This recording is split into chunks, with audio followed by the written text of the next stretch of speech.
Yeah, Ben, how has John maybe ramped up his recovery so far with his injury, and has he been able to throw the ball at all at practice? You know, like I said kind of last week, John's a very process guy. He's going to follow the directions given by the doctor, and if there's any sort of gray area, he may lean towards more the darker shade of the gray whenever it comes to a recovery process, and that's just because he's a competitor, and that's just kind of how he's wired. So, you know, there's steps in the recovery process that he's having to follow right now, and doing a really good job with it. What makes it difficult about an injury like this for quarterbacks? Is it the grip of the ball, the velocity, pain? Just what do you need to see from him, I guess, to know that he's ready to go? I think with any injury to your dominant throwing hand, I think there's a bunch of different challenges that could come from it. But I think they're all, you know, mutually exclusive, right? Somebody could struggle with another thing from the same injury. So it all just goes about how he feels, how the recovery's going, how the doctors and training staff say everything's going. But you know, I think it's all just different from case to case. Ben, you talk about John maybe trying to push toward the gray area a little bit in a week like this where it's such a big game. How do you balance his desire to be able to play against wanting him to be healthy for the rest of the season? I mean, that's a good question. You know, I think John knows his body. I think he understands, you know, ultimately what's best for the team, but, you know, he doesn't want to put himself in a compromising position either. So whenever he's, you know, trending towards that darker shade of the gray, he always has his body in mind also. And so again, he's a competitive kid, and so, you know, he's of course he's going to try to you know, get as ready as quick as he can, but ultimately I don't think anybody wants to put him in a compromising position, you know, just personally. I'm wondering if you've ever attended an OU Texas game before. No, ma'am. I've never been to the game. What's been your then outsider impression of this rivalry? I mean, it's everything that's awesome about college football. You know, I'm a kid who grew up in the state of Texas, right? And I'm closer to Norman, Oklahoma than I was Austin, Texas, growing up. And so being around a bunch of Oklahoma fans my entire life, it was always just different this week. You could feel the pride, you could feel the energy, and you could feel the intensity, you know, even from fans that live 3 hours away. And so I think it's everything that's awesome about college football, the history, the tradition, the pageantry that goes into it, the fact that, you know, it's another league game. I think there's, you know, a lot of cool things that go into this game that will require our utmost urgency and our utmost attention. Yeah, Ben, with the quarterback situation the way it is, do you prepare segments of two different game plans in case John can play, in case he doesn't, whether Michael goes the whole way, whether he does, whatever? Yeah. You know, I think kind of similar to stuff that I said in the past, ultimately you got to do what puts the offense as a whole in position to be successful. And, you know, whether it's Mike or it's John or it's anyone else to that fact, you got to do things that play to certain guys' strengths while also playing to the strengths of the offense that can give us an opportunity to be successful. So, yeah, I mean, is there maybe a few things here or there that, you know, we do with Mike that we wouldn't do with John or vice versa? Absolutely. But, you know, a lot of it, though, is playing to the strengths of what we do and then putting everybody, including the quarterback, in position to be successful. What are the strengths of your offense? What are the strengths Yeah, of the? I mean, I think you see kids who they strain to finish. They play really hard. There's a lot of things that we can do really well. We can push the ball down the field. We're able to, you know, create advantages, whether it's in space or in the box. Number of advantages for our guys to have operational space to be successful. Yeah, Ben, you talked a little bit about John, but also Mike. now that you've had time to review the tape, just what stood out about the way Mike played, and if he does need to go this weekend, what can he build on from Saturday? I think Mike played really confident. I thought he had great eyes. You know, he knew where to go with the ball.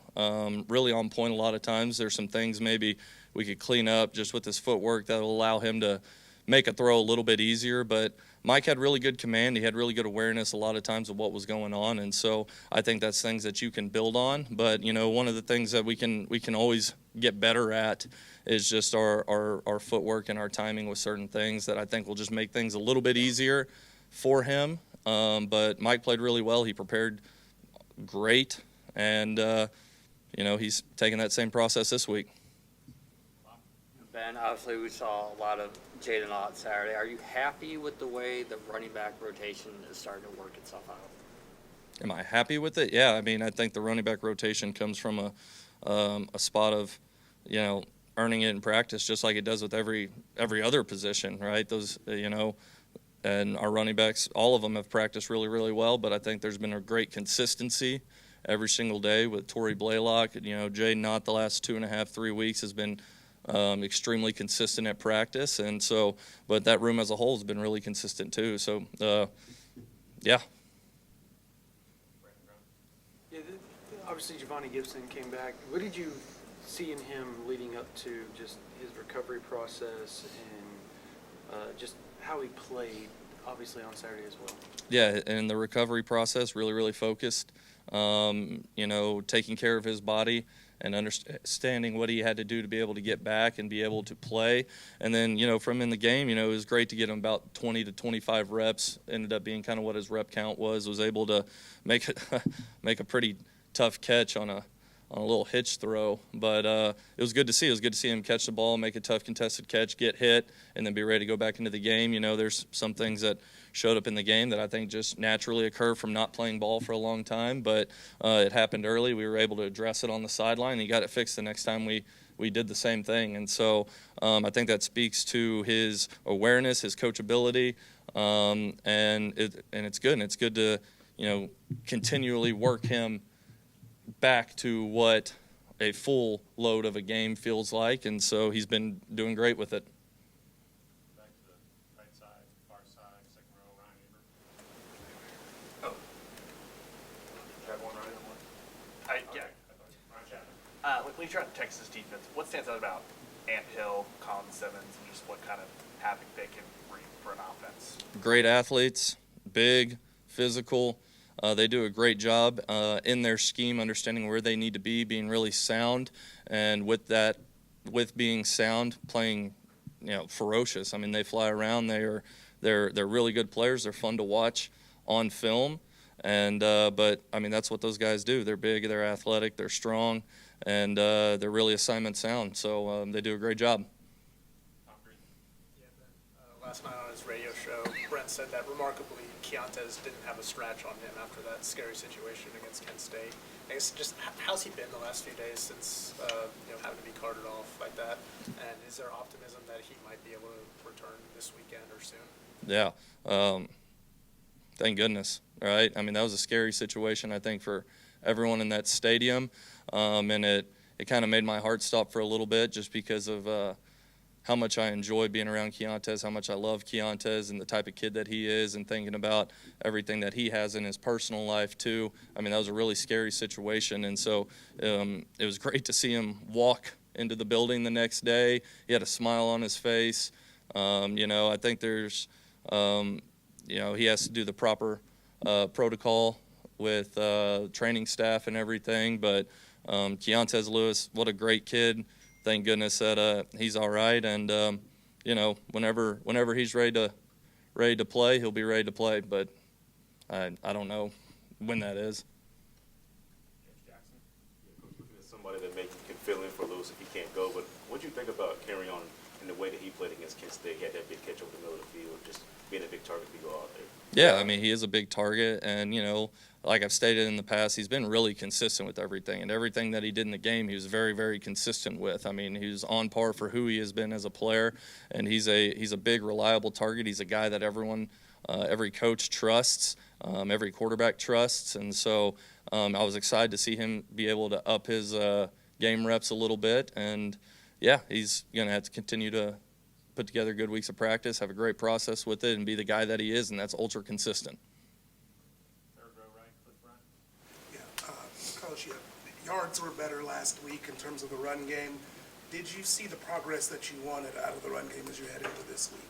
I think there was things that we built on, things that we were able to peel back in the bye week that we made a point of emphasis about, and I thought our guys went out and executed it during the game. Was it perfect? No, I don't think for anyone it's ever going to be perfect, but I think they took the coaching and addressed the things that we needed to, and so I think those are good things to build on, and we have to keep on developing that aspect. But no, the guys were great, and I thought they took a good leap forward.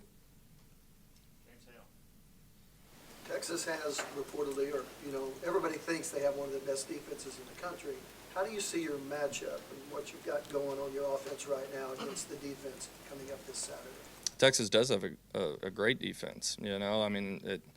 When you watch it on film, it's really easy to see. You don't even have to look at the stats to see, and it's for everything that I kind of said earlier about those few specific players. They're athletic. They understand their scheme. They're really sound in it, and they fly around and they make plays. It's going to come down to what it always comes down to for us, and that's execution. At the end of the day, physicality and execution, right? I mean, we're gonna put these guys in position to be successful. Who executes the best? And we have to have that mindset all week in practice. We have to be intentional with that mindset all week in practice. But they do a great job on defense. Yeah, Coach, if you talk to anyone who has coached in this game about how the 50-yard line, it basically goes from home game to away game, and having to maybe change your snap count or your focus when it comes to that? Yeah, I talked to, pretty much everyone in our building. A lot of people in our building have either, one, played in the game as a player or coached in a lot of these games.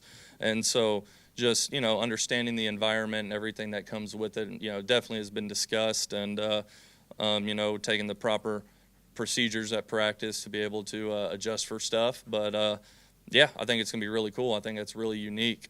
It's kind of split down there at the 50-yard line. It can go from being quiet to loud at the snap of a finger. So I'm excited for that.